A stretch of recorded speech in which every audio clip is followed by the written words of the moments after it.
Okay, we already did number 1. The next part we're going to do is number 2. So it says factor, so it doesn't want us to solve, and that says factor completely.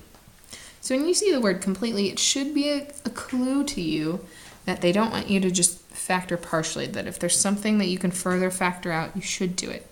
Which, in this case, we probably want to do it first. Do you see how there's a common denominator? Or not a common denominator, a common factor, rather. 2, and then 2, and then 4. They all have something in common. They all have a 2 in common. So if we're going to factor that 2 out in front here, it's like we're taking it from here. So if you divide, some people say divide, but if you really factor out the 2 from 2x squared, you're left with just x squared. And if you factor out the 2 from negative 2x, you're left with just negative x. And if you factor out the 2 from negative 4, you're just left with negative 2. Okay? And then it becomes a much easier problem.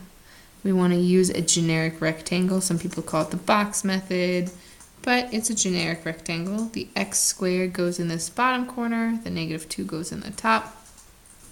And we want to find something that multiplies to negative 2x squared and adds to negative x. So there's really only 2 things that multiply to 2. It's 1 and 2.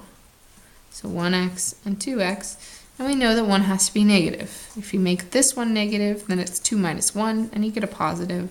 So we want to make this one negative because we want to get 1 minus 2, which would be negative.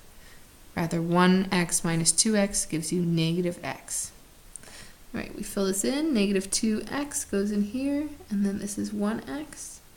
Negative 2 and negative 2x have a negative 2 in common. X times x gives you that x squared in the corner, and then up here you just want to get 1x. So your final solution to this looks like 2 times x plus 1 times x minus 2. That's completely factored. Make sure the 2 doesn't go away. It's still there in front.